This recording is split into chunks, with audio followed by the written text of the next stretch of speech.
Terus yang berikutnya nih, ikutin ketentuan klien.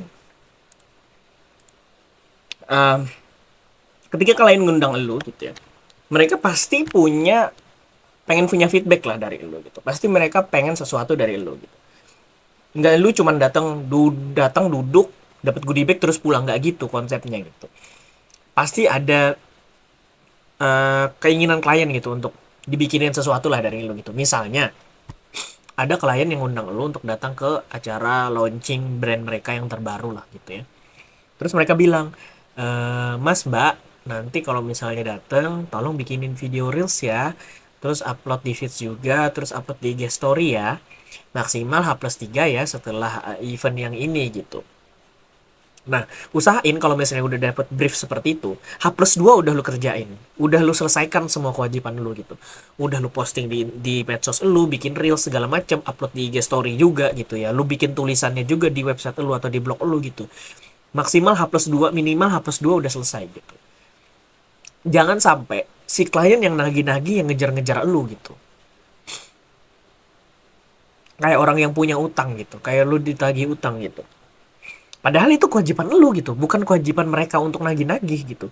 Lu secara sadar diri, secara profesional lu kerjain gitu. Harusnya lu malu gitu kalau misalnya lu sampai ditagih-tagih begitu ya. Bukannya lu udah dipercaya sama klien untuk bisa jadi profesional, kenapa lu jadi bertingkah gitu. Mau alasan apapun, sibuk kek, ada urgent apa kek, lu udah komit gitu sama sama brief dari mereka, sama ketentuan yang mereka sodorin dari awal gitu. Kalau lu dari awal udah nggak bisa manage waktu lu sendiri gitu ya, udah nggak bisa ngikutin ketentuan dari klien, ya udah mending ditolak aja dari awal gitu. Serahkan ke yang lain yang lebih bisa, yang lebih profesional daripada lu. Jangan bikin malu orang, jangan bikin malu diri sendiri gitu loh maksud gue. Biar paham nih gitu ya. Ini pelajaran juga buat gue sih. Alhamdulillah hampir semua klien yang gue iniin tuh sesuai gitu. Ada juga yang nggak sesuai ya karena kliennya ribet aja sih. Ada yang kayak begitu, ada. Terus berikutnya, tanyakan apa yang perlu dibantu. Nah ini mungkin hal yang sangat jarang kali ya dilakukan sama food blogger gitu. Gue nggak tahu ya di profesi atau di hobi yang lain seperti apa. Tapi kalau misalnya di food blogger, menurut gue sih jarang ya. Untuk maksimalin pelayanan lu ke klien, setelah lu project kerja sama lu selesai gitu ya, coba tanyain lagi ke mereka deh. Apa sih yang bisa lu bantu buat mereka gitu. Ini selain jaga komunikasi dengan mereka gitu ya untuk tetap tetap ada gitu, tetap terjalin. Lu juga kayak ngasih semacam after sales service lah buat mereka gitu ya. Nah ini yang jarang ada gitu menurut gue. Ini akan jadi salah satu nilai tambah positif untuk personal brand lu sendiri gitu. Ketika lu ngejalanin ini gitu ya. Selain personal brand lu terbangun dengan baik dan citra lu jadi positif gitu ya. Personal lu, orangnya gitu ya. Nama lu gitu ya, si A misalnya, akan lebih mudah diingat sebagai food blogger gitu, yang rendah hati, yang suka ngebantu klien gitu. Mereka kan lebih mudah mengingat lu daripada mungkin orang yang punya personal brand yang lebih besar daripada lu. Tapi karena lu punya nilai lebih, pelayanan yang lebih daripada si B misalnya, A akan lebih mudah diingat gitu sama klien. Apalagi kalau misalnya klien ini udah pas, ini kemungkinannya gede ya, karena menurut gue si orang-orang yang punya usaha, orang-orang yang punya bisnis itu circle-nya pasti pengusaha juga gitu. Ketika si klien atau si partner dari klien atau temen mereka gitu ya, si circle mereka pengusaha ini pengen ngadain event lagi gitu ya di tempat lu, contoh di Banjarmasin gitu ya, mereka nggak akan bingung lagi untuk mengundang orang gitu ya, karena si klien ini udah nginget lu gitu ya sebagai si A gitu ya, yang seorang food blogger. Oh iya nih, aku punya nih orangnya namanya si A gitu, food blogger, dia enak loh orangnya, kayak gini gini gini gitu. Udah nanti lu bakalan direkomendasiin si klien ke si partner itu lagi gitu. Nah ini akan menjadi apa ya, word of mouth gitu ya, semacam testimoni lah ibaratnya, testimoni word of mouth yang paling powerful menurut gua. Ketika si klien yang udah notabene punya pengusaha usaha besar gitu ya, ngerekomendasiin elu, wah itu gila men. Itu dampaknya gede banget buat lu gitu. Lu mungkin nggak ngerasa gitu ya. Tapi dari sisi promosi, lu dapat promosi gratis ke circle pengusaha atau ke circle bisnis orang gitu. Itu gila men.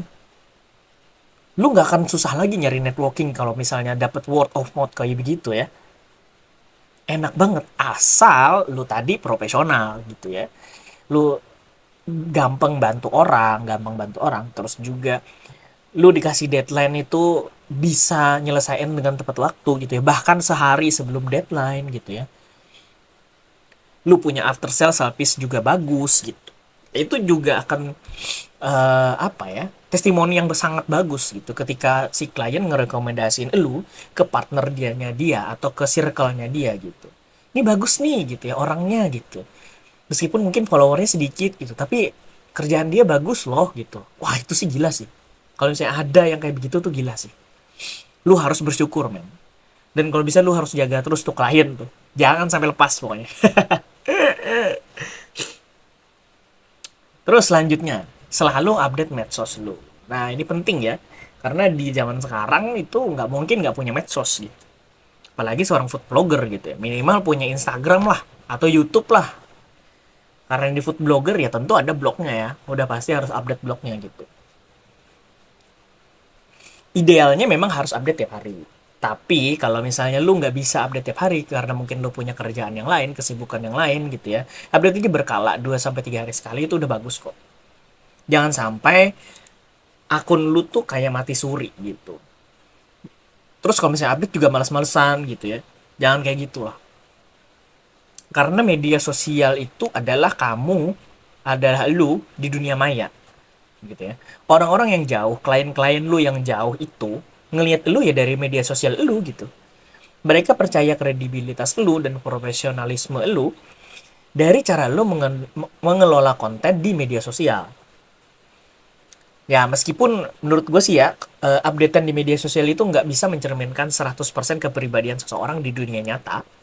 Ini minimal mereka tahu lah minat lu kayak gimana gitu. Atau hobi lu emang relevan dengan brand yang akan mereka kerjakan gitu.